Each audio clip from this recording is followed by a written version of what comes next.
Viidiyoo kana ilaalee tananii shamara ta'uun koo na gaddisiise. Shamara ta'uun koo na gaddisiise. Haa ta'u garuu shamarallee yoon ta'e viidiyoo kana keessaa immoo maal akkan gochuu qabuu fi yeroon gaa'ila keessa jiru yookaan gaa'ila keessa jiraannee ilmoo godhannee namni gaa'ila keessa wajjin jiru sun nama akkamii akka ta'u yoom gaa'ila hin godhanne gaa'ila wajjin kan ijaarrachuu barbaanne sun nama akkamii akka ta'uu qabu sirriitti beekuu akka qabnu na hubachiise jechuudha. Kanaaf waan ani viidiyoo kana ilaalee irraa hubadhe isinillee na wajjin viidiyoo kana hordofaati. Yaada qabdanis saanduqa koomentii jalatti barreessaati. Mee isin hoo maal jettu? Warra keessattuu warroonni gaa'ila qabdan viidiyoo kana keessatti warroota ganaa gaa'ila ijaarrachuu barbaadaniif dhaamsa maal dhaamtu kan jedhudha. Egaa nagaan hin daganne ashamaa harka fuunee kabajamtootaa fi daawwattoota hordoftoota keenya nageenyi koo kan jaalalaa fi kabajaa bakkaa fi lafa jirtan isiniif haa baay'atu. Anis obboleettiin keessan bakkaa fi lafa jirutti waaqayyoof galannaa ga'u nagaa fayyaa kootidha. Isinis akka nagaa fayyaa naaf taatanii waaqayyoof galannaa ga'u nagaa fayyaa kootidha. Egaa warroonni mana keenya haaraa taatan laayik sheer gochuudhaan gara maamila keenya dabalamaa isiniin jechuun affeerraa kootidha. Egaa akkuma jalqaba isinii ibsuu yaaletti jechuudha. Biyya ormaa haga feetillee teechuu biyyuma kana keessattillee gaa'ila ijaarrachuun keessiif hin oolu jechuudha. Yoo biyya isin galu jette biyyuma ormaa kana keessattuu namochi tokko wajjin gaa'ila ijaarrachuun hin oolu. Immoo kan biyya galtee gaa'ila ijaarrattus immoo asii galtee jireenya kee eegaluun hin oolu. Dubartii waan taateef immoo dubartiin kamiyyuu dhala godhatti ilmoo godhatti jechuudha. Inni galee dhala godhatti ilmoo godhatti jechuudha. Gaafa gaa'ila keessa seente. Gahee kan taphatu gaafa gaa'ila keessa seente gahee gaa'ilaa san kan taphatu irra guddinatti eenyudha yoo jenne dubartiidha jechuudha. Gahee bultii kan taphachuu danda'u dubartiidha.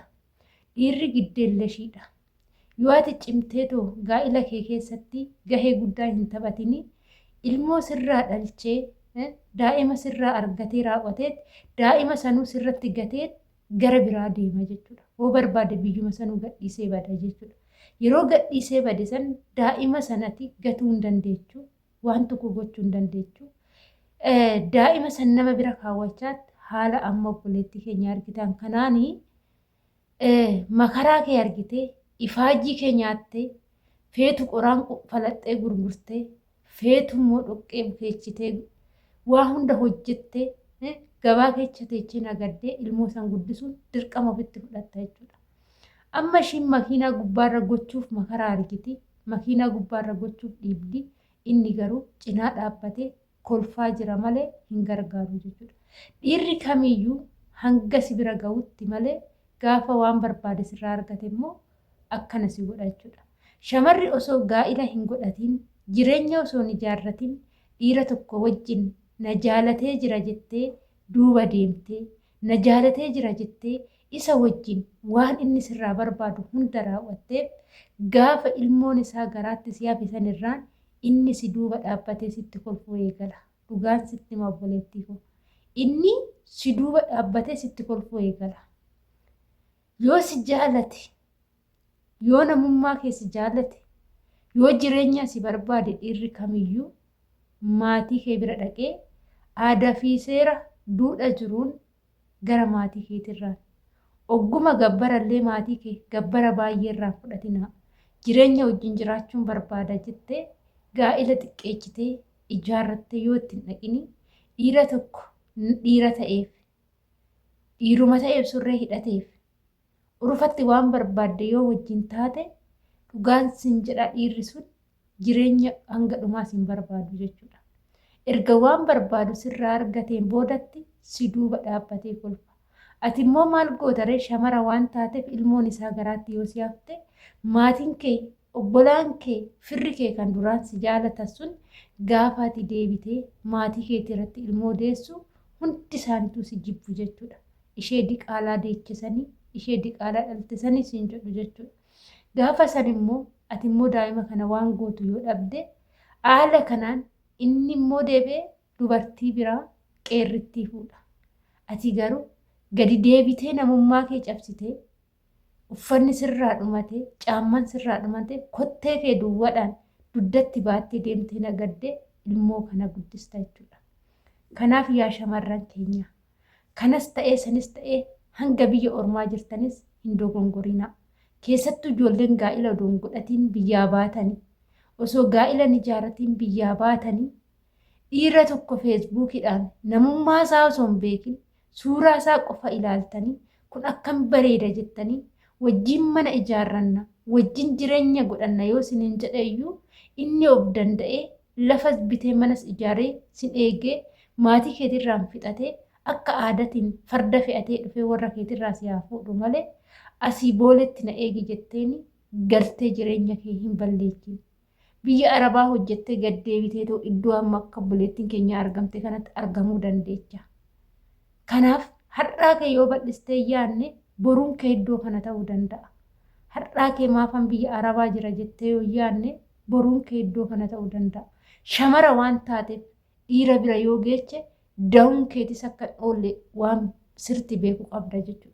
Shamarri kamiyyuu shamarri baay'ee yeroo ammaa karaa irratti gadi baatee kufaa jirtanii booyi fireendii jettanii dhiira jaalattanii urfatti waan barbaaddan wajjin taatanii saniin booda daa'imti isaa garaatti gaafa sinafe jireenyi keechan jireenya karaarra kan ta'aa jiru shamarran baay'eedha jechuudha. Ijoollee baay'eetu akkasitti jiruu fi balleechaa jira jechuudha. Dhugaan sinitti hima.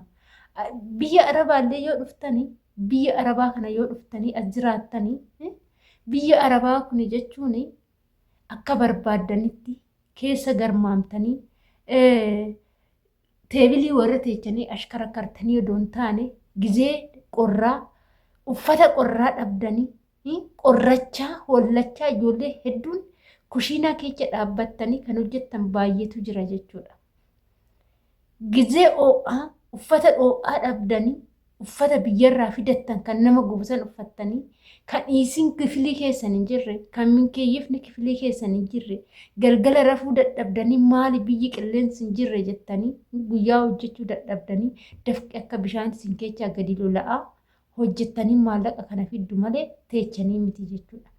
Yoon kana isiniin jedhu jireenyi fi maallaqni garagara jechuudha. Yoon akkana isiniin jedhu isinii jireenya ijaarra jettanii gaafa dhiibdanii inni immoo taa'ee achi hojiin hojjetu yoo ta'e maallaqa ati asii hojjettu kana qofa si eega yoo ta'e ani fireendiin biyya Arabaatii qaba jaalalleen isaa biyya Arabaa jirtu daasbooradha jedhamanni achi taa'e ati garuu asitti shintibeetii dhixxee saantibii takka dhiira abbaa manaa kee hin taane dhiira abbaa jireenya kee wajjin eegalle kan gara fuulduraa wajjin eegala jettetti saantibii takka hin kennin obboleettii koo dhugaan sitti hima jechuudha.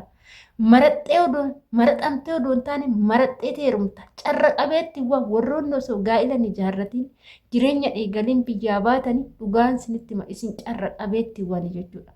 Maraxamtanii osoo hin taane maraxxanii akka jireenya ijaarrattan waaqayyo waan sin gargaareef jireenya odoon eegalatiin biyyaa baatan. Biyya ormaatti illee immoo waggaatti lakkoofsisuu osoo hin taane umurii keessanillee baay'istanii osoo hin balleechini yeroodhaan biyya keessanitti galtanii akka jireenya keessan eegaltan har'a maallaqa teechan as keessaa hin baasinaa. Guyyaa takka illee as keessaa hin baasinaa. Maatii keessa yoo rakkatan maatiin keessan fakkeenyaaf ji'aan 1,000 nyaatta yoo jenne maatiin keessan ji'aan gargaarsa isiniin gaafatan. Bargit maatiin keessan ji'aan baatiidhaan nu gargaara isiniin jedhan. Yoo guddate ji'a 6 keessatti al tokko waan tokko nu godhisin jedhu. 2,000 yoo ergitee gahaadha jechuudha. Waggaa keessatti maatii keetiif birrii biyya kanaa 2,000 yoo ergiteef gahaadha. Atis immoo jireenya si eeggata. Boru jireenya si eeggata. Daa'ima daawutu jira. Ilmoo godhachuutu jira. Bultii ijaarrachuu jira. Har'a kan guduunfatte kun borasi galtee hojii wayyoo banatte maatii kee biyyatti gargaaruu dandeessa. Ilmoo kee mana barumsa gaariitti barsiifachuu dandeessa. Yoo waaqayyo umurii nama dheeresse immoo waa baay'ee argu waan ta'eef gaafa asii galtee jireenya ijaarrattee bultii ijaarrattee ilmoo godhattee ilmoo kee gattee biyya ormaatti deebi'uun immoo baay'ee ulfaata. Siniin jechuun affeerraa kooti. Kanaafuu viidiyoo kanarraa waa baay'ee barattu siniin jedha. Dhiirri gaafa waan barbaade sin godhee sinirraa deeme akkanatti duuba keechan dhaabbateetti sinitti kolfaa. Isin immoo ilmoo godhattaniif jecha siqaayii keechan argitu garuu ilmoo nama tokkooti. Garuu abbaa faadha taatu gaafa sanii kophaatti haftu, maatiin jibbamtu, firaan jibbamtu, namaan jibbamtu, gandaan jibbamtu. Kanaaf shamarran keenya adaraa kechan of eeggannoo godhadhaa isiniin jechuun affeerraa kooti. Egaa isinillee yaadaan isinii qoodee kanarratti yaada dabalataa anallee akkana gorsitanan barbaada. Anas immoo gorsa kechantu na barbaachisa waan naan jettanis saanduqa koomentii jalatti. Na barreessaa isiniin jenna turtiin wajjin gootaniif ulfaadha.